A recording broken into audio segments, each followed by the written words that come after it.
किसी को लक्ष्मी की जरूरत है तो गन्ने का रस चढ़ाएं, किसी को शत्रु अगर परेशान करें तो सरसों का तेल चढ़ाएं, अच्छा। किसी को पुत्र कामना है तो गाय का दूध चढ़ाएं, किसी के वंश में रुकावट हो गई हो तो गाय का घी का अभिषेक करें, पंचामृत चढ़ाएं, चर्म रोग कभी नहीं होता है भगवान पर अभिषेक करने से।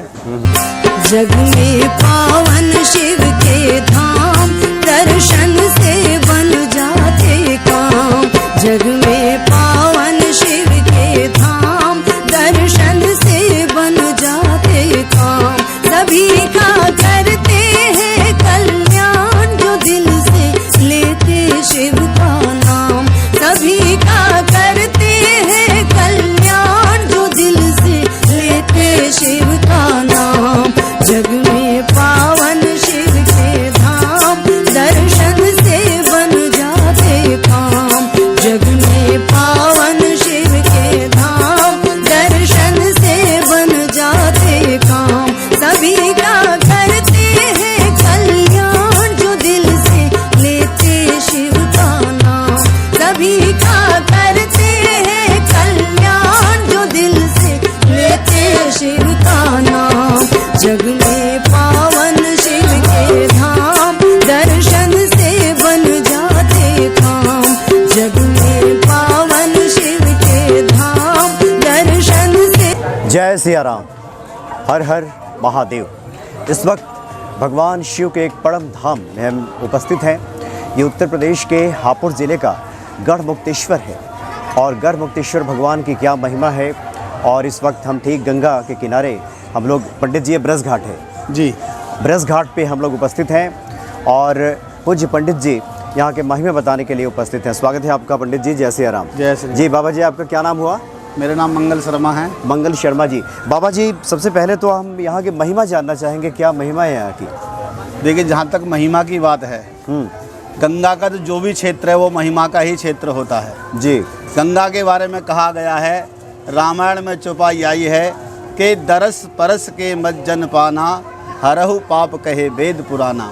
गंगा के दर्शन से, स्पर्श से और आचमन से जन्म जन्मांतर के पाप कट जाते हैं। और जहाँ तक महिमा ब्रजघाट की गढ़मुक्तेश्वर के बारे में आप जानना चाहते हैं, जी जी, ये है हस्तिनापुर का एक क्षेत्र जिसका प्राचीन नाम है शिव बल्लभपुर। अच्छा। उसके बाद भगवान शंकर के गणों ने यहाँ मुक्ति पाई। अच्छा। और राजा नहुस ने यहाँ मुक्ति पाई गिरगिट की योनि से। तो जब से इसका नाम गढ़मुक्तेश्वर पड़ा। गढ़मुक्तेश्वर, गण नहीं है, गण है। अच्छा, भगवान शंकर के गण है। हाँ। जो गिरगिट थी वो भी भगवान शंकर के ही गण हैं। बिच्छू हैं, सांप है आदि हैं, ये भगवान शंकर के सब गण हैं। तो गिरगिट की योनि से राजा नहुस ने यहाँ मुक्ति पाई थी। जब से इसका नाम गढ़मुक्तेश्वर पड़ा और बोलते बोलते आप भ्रंश हो गया, गढ़ हो गया। भ्रंश होकर के गढ़मुक्तेश्वर हो गया। जी, वैसे मुख्य तौर पे गढ़मुक्तेश्वर है। गढ़मुक्तेश्वर शब्द है। यहाँ से 6 किलोमीटर पर एक पीछे गांव में गण। अच्छा। ये ब्रजघाट है, उसी का ये हिस्सा है। गण में 25 वार्ड आते हैं, उसके 2 वार्ड ब्रजघाट होते हैं। गढ़मुक्तेश्वर में वो स्थान बना हुआ है नक्का कुआ के नाम से, नहुस कूप। अच्छा।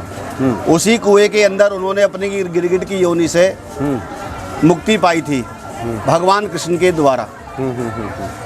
और एक वहीं पर गढ़मुक्तेश्वर नाम से एक शिवलिंग है, झारखंडेश्वर महादेव, जो परशुराम जी ने अपने हाथ से स्वयं उसकी स्थापना की थी। वो भी अब वहाँ पर स्थापित है। तो ये बहुत ही प्राचीन जगह है।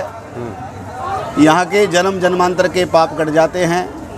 और कहा गया है जी, कोई व्यक्ति अगर मंद बुद्धि भी हो और इस गढ़मुक्तेश्वर क्षेत्र में घूम जाए तो भगवान उसको सद्बुद्धि देते हैं। अच्छा, मतलब इतनी पागल भी सही हो जाता है अगर उसको साइंस भी मानता है। अच्छा। हमारे यहाँ साइंस भी मानता है। और गंगा की तो बहुत बड़ी महिमा, जहाँ तक गंगा गई है, जहाँ से निकली है। पंडित जी, जो भगवान शिव के अवतार हनुमान जी हैं, जो उनके बारे में कहा गया है कुमति निवार सुमति के संगी, तो यहाँ कुमति का निवारण हो जाएगा एक तरह से, सुमति आ जाएगी आपको। जी जी जी, ये वो पुण्य क्षेत्र है। जी जी। अच्छा बाबा जी, हम लोग ये ब्रज घाट पे हैं, माँ गंगा यहाँ कलकल बह रही है और ठीक हमारे पीछे शिव जी का मंदिर है। तो ये भगवान शिव जी की भी लगता है काफी प्राचीन मंदिर है। हाँ, ये भी प्राचीन मंदिर है, लगभग 99 में ये बना है। अच्छा अच्छा।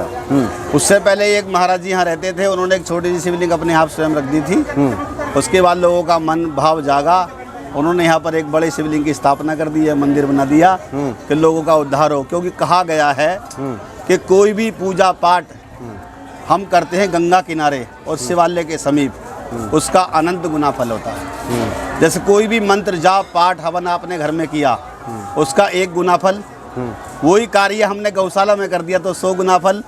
वही कार्य हमने नदी किनारे कर दिया तो 1000 गुना फल। और वही कार्य हमने गंगा किनारे और शिवालय के समीप कर दिया तो अनंत गुना फल। उसकी कोई सीमा नहीं है।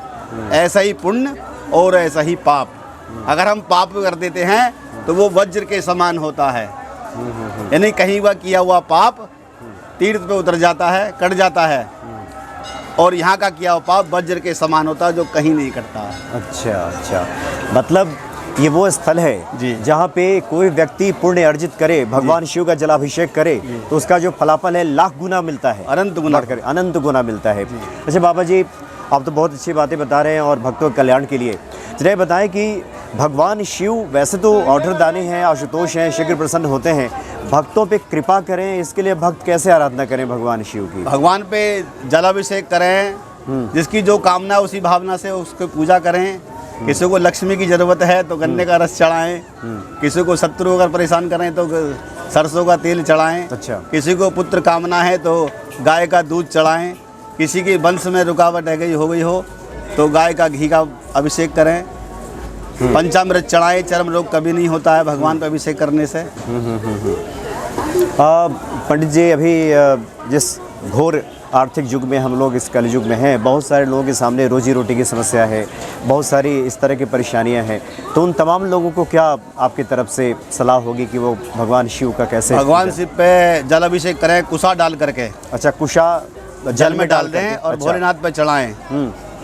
कोई भी मंत्र याद ना हो तो पंचाक्षरी मंत्र बोलें, ओम नमः शिवाय, उसी से उसका कल्याण होगा।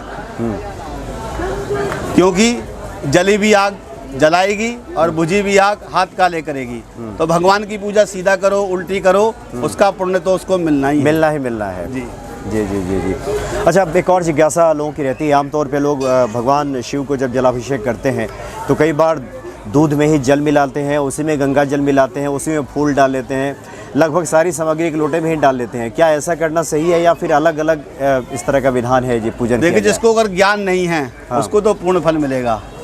और हम जैसे जो व्यक्ति जो ब्राह्मण लोग कर्म कांड कराते हैं उनके लिए वर्जित है। अच्छा। क्योंकि जल में फूल डाल करके वो अपवित्र हो जाता है। जल अलग चलाना चाहिए, दूध अलग चढ़ाना चाहिए भगवान को। अज्ञानी के लिए पूर्ण फल प्राप्त होगा। जिसको पता ही नहीं है उसके लिए तो सब क्षम्य है जी। लेकिन अगर आपको पता है तो अलग अलग अर्पित करें भगवान शिव को। यानी पहले जल चढ़ाए, फिर दूध चढ़ाएं, उसके बाद दूध चढ़ाएं, फिर फूल चढ़ाएं और उसके बाद पुनः जल चढ़ाएं जी। इस तरह का विधान बताया गया है। अच्छा, भगवान शिव के आमतौर पे भक्त तो सुबह मंदिर जाते हैं, इस तरह से जलाभिषेक करते हैं। कुछ लोगों की जिज्ञासा रहती है कि भगवान शिव का सायंकालीन पूजन की बात की जाती है, क्या शाम में भी जलाभिषेक का ऐसा कुछ है? जी जी जी, सायंकालीन भी होती है। महाशिवरात्रि में तो पूरी रात होती है, 4 पहर की पूजा होती है। रात्रि में भी पूजा कर सकते हैं आप भगवान भोलेनाथ को। जी जी, यानी जलाभिषेक किया जा सकता है। जी जी। अच्छा, और कुछ विशेष आरती का विधान, कुछ इस तरह की पूजन? और विशेष आरती तो बस द्रव्य ही है, जिसकी जो कामना है वो द्रव्य बदल जाता है बस विशेष कामना के ऊपर। जी जी जी। बाकी पंडित जी, एक आखिरी जिज्ञासा, जो लोग गढ़मुक्तेश्वर आते हैं यहाँ पे इस पुण्य लाभ को अर्जित करने के लिए, तो कौन कौन से यहाँ पे प्रसिद्ध मंदिर हैं जहाँ व्यक्ति दर्शन करे? तो वो प्राचीन मंदिर तो गढ़मुक्तेश्वर के अंदर हैं। अच्छा। नहुसकुप के बारे में मैंने आपको बता दिया। उसी के बराबर में झारखंडेश्वर महादेव के बारे में बता दिया, जो भगवान परशुराम जी ने अपने हाथ से स्थापना की है। उसी के बराबर में एक बद्रीनाथ मंदिर है। उसी के बराबर में लक्ष्मी नारायण मंदिर है।